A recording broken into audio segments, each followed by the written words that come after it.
Nahmaduhu wa nusalli wa nusallimu ala rasulihil karim, amma ba'd. Alhamdulillah, hadirin yang dimuliakan Allah Subhanahu wa taala. Pantas kita ini bersyukur kepada Allah Subhanahu wa taala yang sebenar-benarnya syukur. Karena apa? Coba kita bayangkan, kita datang ke masjid, kita bersyukur karena kita ini ditolong oleh Allah Subhanahu wa taala. Betul-betul kita ini ditolong oleh Allah Subhanahu wa taala. Hadirin yang mulia, hakikatnya kita ini tidak pantas menghadap kepada Allah Subhanahu wa taala. Loh, Pak, kok tidak pantas? Saya ini loh, masa tidak pantas menghadap Allah Subhanahu wa taala? Hadirin yang mulia, sungguh kita ini tidak pantas kalau tidak ditolong oleh Allah Subhanahu wa taala. Seperti orang misalnya dari sawah, dia ini belepotan, kakinya penuh dengan endut, baunya keringetan, gak karu-karuan. Kemudian dia ini datang masuk ke dalam istana. Kemudian dia ini menghadap kepada raja. Pasti raja ini akan marah. Sebelum ngomong dengan raja pun dia akan dicegat oleh tentara kerajaan. Ini orang yang dari sawah belepotan menghadap raja. Hadirin yang mulia, harusnya menghadap raja ini keadaannya wangi, bajunya bersih, ya. Kemudian rambutnya rapi, bajunya halus, baru dia ini pantas menghadap raja. Hadirin yang mulia, hari ini bagaimana keadaan kita? Kita ini menghadap Allah, tapi tubuh kita ini penuh dosa-dosa. Hadirin yang mulia, tubuh kita ini penuh maksiat. Di luar mata kita ini jelalatan, tangan kita ini berbuat keburukan, mulut kita habis bicara kotor, hati kita penuh iri, dengki, kotor. Hadirin yang mulia, penuh dengan dosa-dosa. Tetapi hadirin yang mulia, kita masuk ke istana Allah, ke rumahnya Allah SWT, ke masjidnya Allah. Tetapi sholat kita ini dihargai 2 rakaat sholat sunnah sama Allah dibeli, diganti dengan dunia dengan segala isinya, dilipatkan 10. Belum lagi setelah kita ini sholat fardu, sholat sunnah saja Allah kasih ganti dengan dunia dan seisinya. Belum lagi kita sholat fardu, setelah sholat fardu kita dzikir subhanallah 33 kali, alhamdulillah 33 kali, Allahu akbar 34 kali, genap 100 kali, maka dosa-dosa kita akan diampuni oleh Allah, walaupun dosa kita sebanyak buih di lautan. Allahumma amin. Hadirin yang muliakan Allah SWT, maka penting hadirin yang mulia, kita ini merasa selalu ditolong oleh Allah SWT. Apa yang terjadi pada diri kita ini semua atas kehendak Allah SWT. Kalau kita ini merasa selalu ditolong oleh Allah SWT, kalau kita ini merasa selalu apa saja ini ditolong oleh Allah SWT, maka kita akan hanya bergantung kepada Allah. Tetapi hadirin yang mulia, hari ini orang ini banyak bergantung selain kepada Allah. Banyak orang bergantung pada duit untuk menyelesaikan masalah-masalahnya, perlu duit. Orang ini tidak mau punya masalah. Oh, biar tidak punya masalah, maka duitnya harus banyak.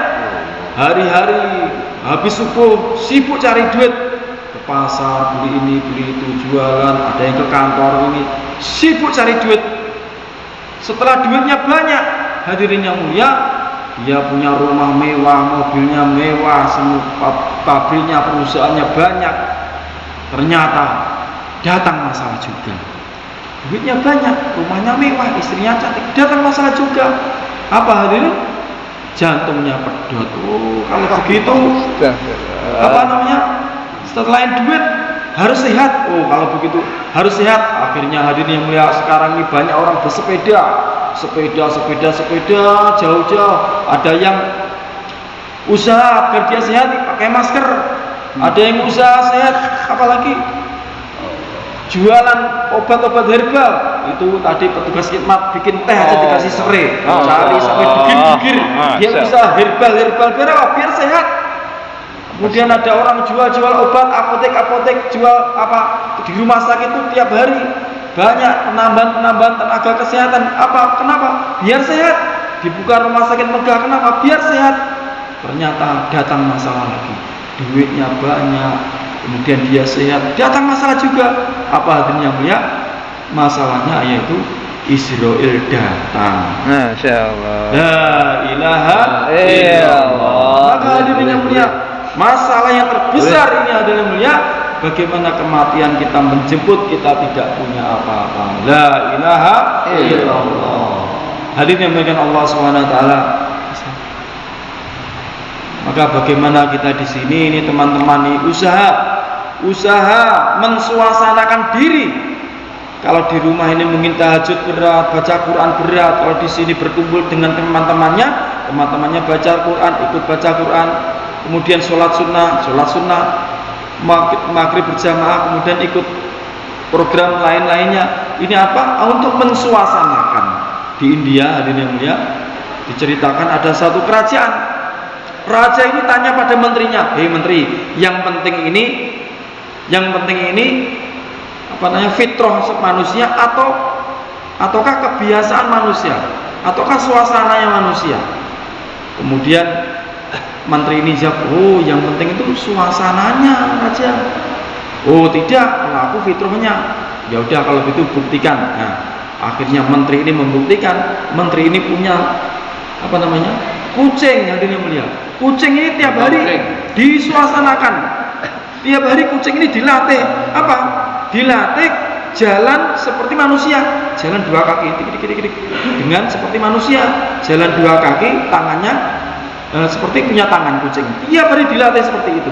Nah, itu ditampakkan pada raja. Ini raja, ini buktinya. Yang penting itu suasananya. Salatih tiap hari dia ini berjalan dengan dua kaki.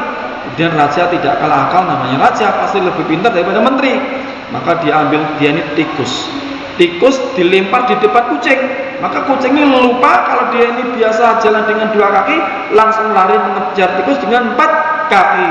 La ilaha illallah. Akhirnya ini lupa. Benar kan?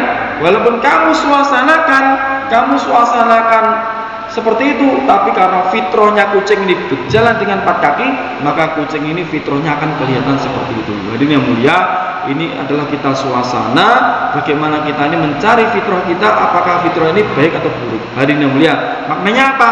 Kalau kita ini dakwah mengajak orang, jangan kita ini terus dongkol pegel, wong dijak nang masjid angel. Akhirnya kita ini apa namanya? Benci, tidak seperti itu ya. Kita ini dakwah ini ya kenceng, ya santai. Maknanya apa? Seperti sahabat dulu, Sayyidina Umar. Umar ini hatinya, fitrahnya ini baik. Umar ini karena fitrahnya baik, walaupun dia ini karena fitrahnya baik, ketika itu beliau ini belum masuk Islam, mendengar taklimnya adiknya, mendengar bacaan Qurannya adiknya. Kenapa hatinya mulia? Akhirnya karena fitrahnya baik, akhirnya sahabat Umar ini mudah masuk Islam.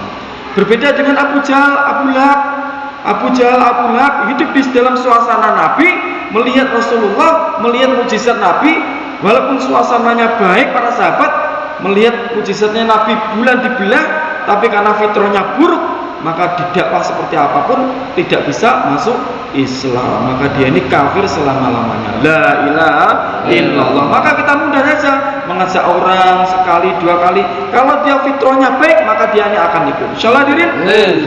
Walaupun kita ini belum 40 hari, 4 bulan, kalau kita ini fitrahnya baik, maka Allah akan pilih kita untuk berangkat 4 bulan. Insyaallah hadirin. Maka yang siap 4 bulan angkat tangan. Siap saja, niat gak bayar, tangan dicatat oleh Allah, dapat pahala 1, dilaksanakan dikalikan berapa? 10. Insyaallah hadirin. Demikian dapat sampaikan. Mungkin ada salah dari diri kita, semoga Allah maafkan. Amin. Doa akhir majelis.